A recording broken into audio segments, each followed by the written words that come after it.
आज बांधकाम कामगार मेळावा आपण या ठिकाणी आयोजित केला। खरं म्हणजे बांधकाम कामगारांना सामाजिक सुरक्षा मिळाली पाहिजे याकरता एक कायदा तयार झाला आणि त्या कायद्यामध्ये जेवढं काही बांधकाम चालतं त्याचा मॅन्डेटरी काही पैसे हे या मंडळात जमा करावे लागतील अशा प्रकारचा नियम झाला। पण हा नियम जरी असला तरी देखील त्याचं पालन योग्य प्रकारे होत नव्हतं आणि बांधकाम कामगारांना त्याचे फायदे मिळत नव्हते।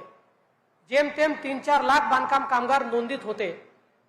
ज्यावेळी मी मुख्यमंत्री झालो आणि मुन्नाजींना या मंडळाचं अध्यक्ष आपण केलं आणि त्याच वेळी देशाचे प्रधानमंत्री मोदीजी यांनी देखील आम्हाला हे सांगितलं की बांधकाम कामगारांकरता वेगवेगळ्या योजना सुरू झाल्या पाहिजेत, त्यांचं रजिस्ट्रेशन झालं पाहिजे।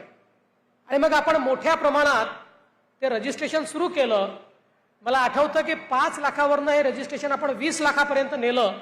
आज जवळपास 38 लाखांपर्यंत हे आपण रजिस्ट्रेशन नेलेलं आहे आणि हे जे सगळे नोंदित बांधकाम कामगार आहेत अशा सगळ्यांकरता मग वेगवेगळ्या योजना आपण सुरू केल्या।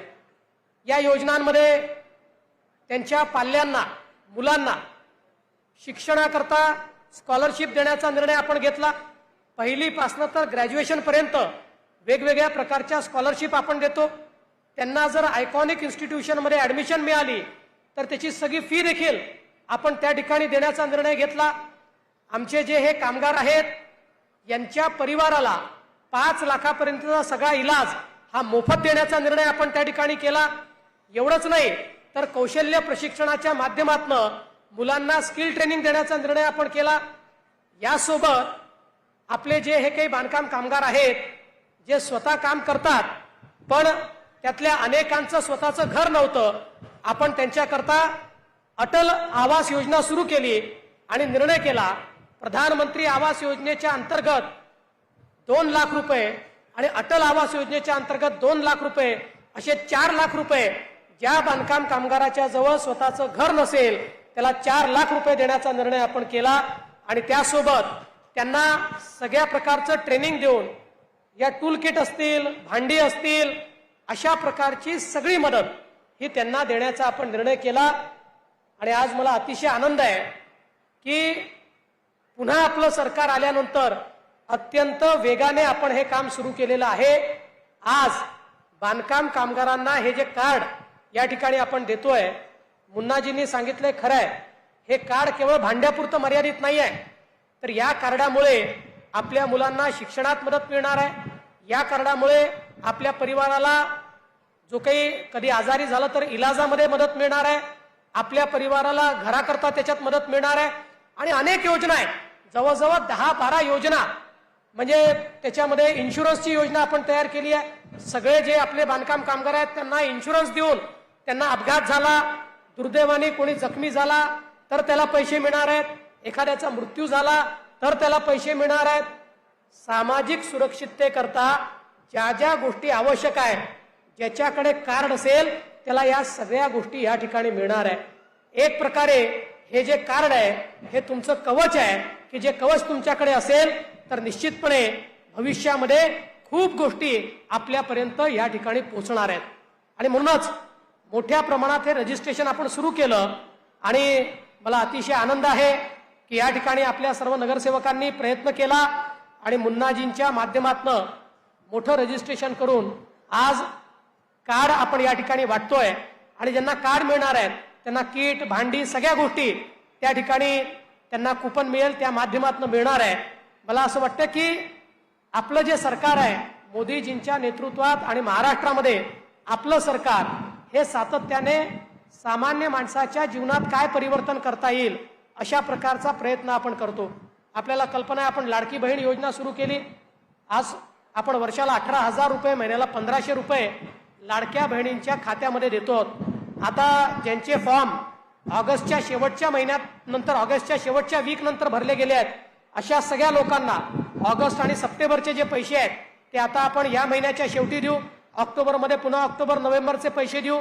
त्यामुळे कुठल्याही परिस्थितीमध्ये काँग्रेसच्या लोकांनी कितीही प्रयत्न केला तरी लाडकी बहीण योजना आम्ही बंद होऊ देणार नाही, हा देखील माझा तुम्हाला शब्द आहे. आपल्याला माहिती आहे काँग्रेसचे नेते या योजनेच्या विरुद्ध हायकोर्टमध्ये गेले. हायकोर्टात जाऊन त्यांनी सांगितलं ही योजना म्हणजे पैशाचा अपव्यय आहे. आपण ज्या महिलांकरता योजना सुरू केल्या, मग लाडकी बहीण योजना असेल किंवा लेक लाडकी सारखी योजना असेल, की ज्या योजनेमध्ये घरी जर कन्या रत्न तुम्हाला प्राप्त झालं तर ती 18 वर्षाची होतपर्यंत आपण 1 लाख रुपये त्या मुलीला देतो. जन्माला 5,000 रुपये देतो, पहिल्या वर्गात 5,000 रुपये देतो, चौथ्या वर्गात 6,000 रुपये देतो, 7व्या वर्गात 7,000 रुपये दिलो, 11व्या वर्गात 10,000 रुपये देतो. असं करत जवळजवळ 1 लाख रुपये आपण या मुलीकरता देतो. ही लेक लाडकी सारखी योजना आपण केली. एसटी मध्ये महिलांना प्रवास 50% पैशात करता येईल अशा प्रकारची सवलत त्या ठिकाणी केली. आणि सगळ्यात महत्वाचं जर काही असेल तर आता आपल्या मुलींना उच्च शिक्षणाकरता एकही पैसा द्यावा लागणार नाही. प्रायव्हेट कॉलेजमध्येही मुलींना उच्च शिक्षण मोफत आपण केलेलं आहे. सरकार आता आपली फी त्या ठिकाणी भरणार आहे. अशा प्रकारची व्यवस्था आपल्या सरकारने केली आहे. एवढंच नाही तर आमच्या मुलांना देखील हाताला काम मिळालं पाहिजे म्हणून आपण या ठिकाणी कमवा आणि शिकासारखी योजना आली, की ज्या योजनेमध्ये आमच्या मुलांना ज्या आस्थापना नोकरी देतील त्या आस्थापनांना 1 वर्षापर्यंत या मुलांचा 10,000 रुपयापर्यंतचा पगार हा सरकार देत आहे. 10 लाख लोकांना आपण नोकऱ्या देतोय, त्यातल्या जवळपास 1.5 लाख लोकांना नोकऱ्या आपण ऑलरेडी दिलेल्या आहेत. मी तुम्हालाही विनंती करेन की या योजनेचा मोठ्या प्रमाणात लाभ आपण घेतला पाहिजे आणि त्यातनं एकदा 1 वर्षापर्यंत एखाद्या आस्थापनेत काम केलं, आपलं काम चांगलं असेल तर त्या ठिकाणीच परमनंट नोकरी देतील. काही कारणाने ते देऊ शकले नाही तर 1 वर्षाचा अनुभव आपल्याकडे असेल ज्याच्या आधारावर आपल्याला खासगी नोकरी देखील करता येईल किंवा त्याचसोबत मोठ्या प्रमाणात आपल्याला एखादा धंदा देखील उघडता येईल. आपल्याला कल्पना आहे की देशाचे प्रधानमंत्री मोदीजी यांनी तर बचत गटाच्या माध्यमातून एक अशी क्रांती आणली आहे की ज्यातनं त्यांनी आपल्या महिलांना लखपती दीदी बनवायचं ठरवलंय. परवा आम्ही जळगावला कार्यक्रम केला. महाराष्ट्रातल्या 11 लाख गृहिणी ज्या 2 वर्षापूर्वी 1 पैसा कमवत नव्हत्या, आता त्या वर्षाला 1 लाखापेक्षा जास्त पैसा कमवत आहेत. कोणी 2 लाख, कोणी 3 लाख, कोणी 8 लाख, कोणी 12 लाख रुपये वर्षाला कमवत आहेत.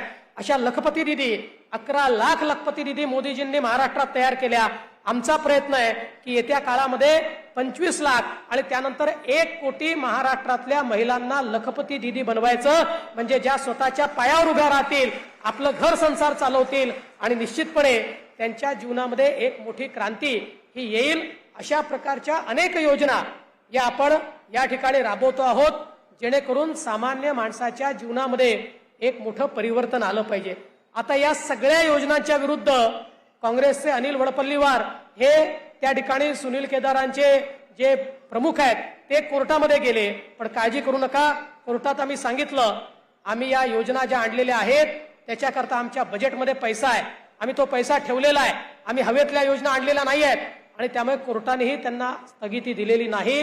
कितीही काँग्रेसवाल्यांनी प्रयत्न केला तरी आमची एकही योजना आम्ही बंद होऊ देणार नाही, हा शब्द तुम्हाला या ठिकाणी मी देतो. आज आपल्या सगळ्यांच्या आशीर्वादाने गेली 25 वर्ष मी सातत्याने विधानसभेत निवडून जातो. आपल्या आशीर्वादाने राज्याचा मुख्यमंत्री, विरोधी पक्षनेता, उपमुख्यमंत्री वेगवेगळ्या पदांवर मला जाता आलं. या सगळ्या पदांवर गेल्यानंतर मी कधीही स्वतःचा विचार केला नाही. मी बिल्डरशिप केली नाही, मी इंडस्ट्री तयार केली नाही, मी शाळा कॉलेजेस तयार केले नाही, मी माझा कुठलाही त्या ठिकाणी साम्राज्य तयार केलं नाही. तर सामान्य माणसाचं हित जोपासण्याकरता गेली 25 वर्ष विधानसभेमध्ये तुमचा प्रतिनिधी म्हणून सातत्याने या ठिकाणी मी काम केलेलं आहे. आणि म्हणूनच आज मला या गोष्टीचा देखील गर्व आहे की आपल्या सर्वांचे आशीर्वाद हे सातत्याने माझ्या पाठीशी असतात. म्हणूनच एक तुम्ही निवडून दिलेला तुमचा देवाभाऊ हा महाराष्ट्रामध्ये या ठिकाणी एक प्रमुख नेता म्हणून जातो आणि अख्ख्या महाराष्ट्राला बदलवण्याची क्षमता ठेवतो.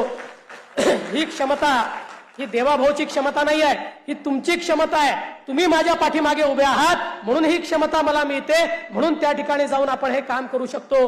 माननीय गडकरी साहेब असतील, मी असेल, आमच्या सगळ्यांच्या पाठीशी तुमचा जो प्रेमाचा हात आहे, त्यामुळेच आज आम्ही वेगवेगळ्या पदांवर जातोय आणि प्रामाणिकपणे तुमच्याकरता काम करतोय, तुमच्या जीवनामध्ये परिवर्तन घडवण्याचं काम करतोय.